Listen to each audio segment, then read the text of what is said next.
So we hear a lot about e-bikes, we hear about how fun they are to ride and how they make cycling more accessible to lots of people.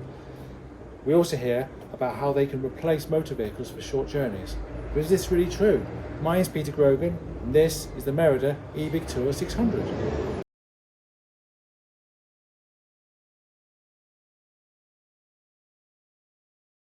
Before we look into this in more detail, there's two key things you should know about e-bikes. The first is that an e-bike is a bicycle with an electric motor. The second thing is that to distinguish it from a normal motorcycle, it is limited to 15 miles an hour with electrical assistance, and whilst you have that electrical assistance, the pedals must be being turned. So this Merida is a hybrid bike, which means it has a more upright seating position, and it's used for use on both on-road and off-road. It has slightly chunky tyres, a bit like a mountain bike, but not as aggressive as a mountain bike.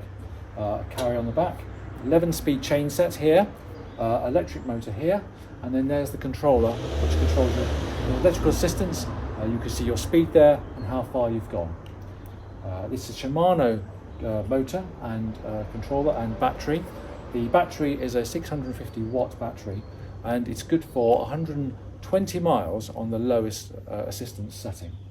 The great thing about this bike as well is it comes with front and rear disc brakes. So now we've learned about the bike I'm going to be riding, let's take it for a ride.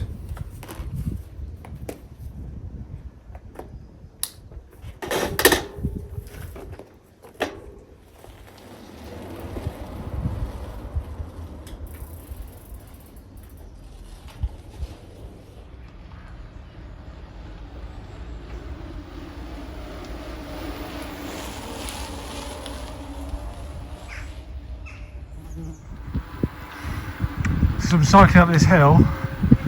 It's like I'm having someone pushing me all the way up, which makes it much easier to be able to ride. So I've got it in setting 2 at the moment, and it's amazing how much difference it makes. I feel a lot less out of breath and doing a lot less work than I would otherwise be doing.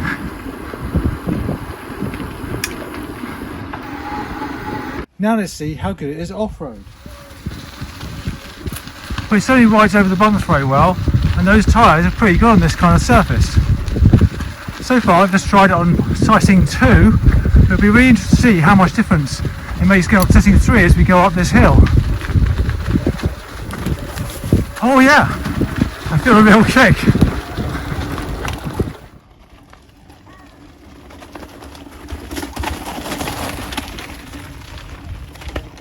So I've got to the top of the first bit of off-road hill in the highest setting, and I must say it was incredibly easy.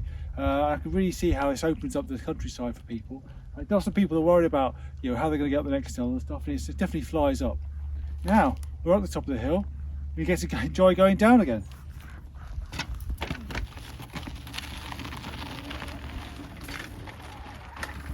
But it definitely doesn't glide and bounce over the bumpy bits as well as my mountain bike, but it's still brilliant fun going downhill fast.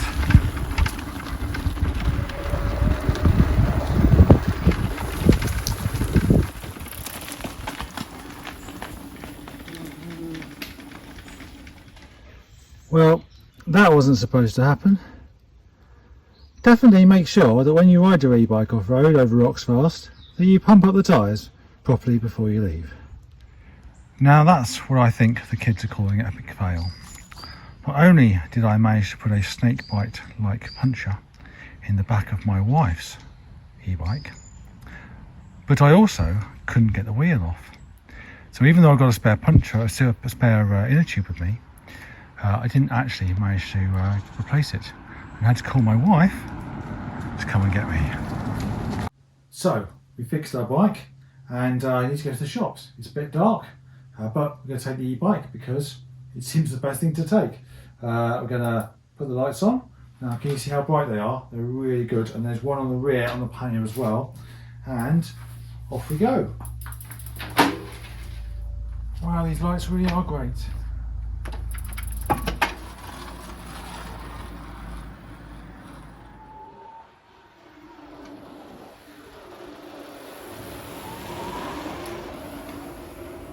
So I got to the co-op, and I must say those lights are absolutely brilliant on the road. You can really see very clearly where you're going in the dark, It's been very easy just popping down here because it's all downhill, and it's going to go uphill on the way back.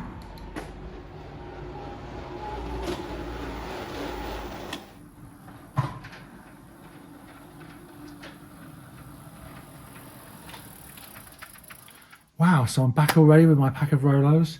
It was way better taking the e-bike than taking the car. It just felt much nicer, and it definitely got rid of any kind of barriers you would normally have with riding a normal bike, just down to the shops when you're tired at the end of the day. But you don't really feel much of an effort when you're going up the hill.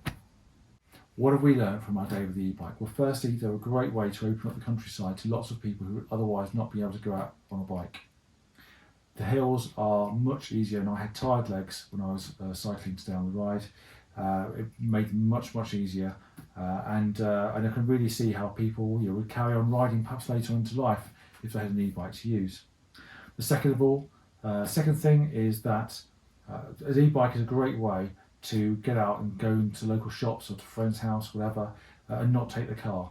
They're much more lower usage of energy and much more environmentally friendly and better for you. But really, you don't feel like there's any kind of pain in going up and down the hills, so it becomes very accessible for very short journeys.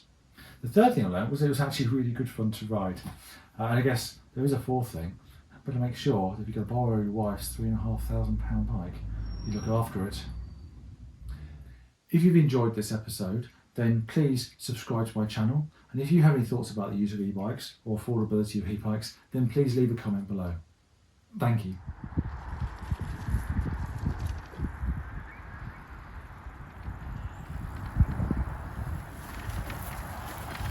Crew fun.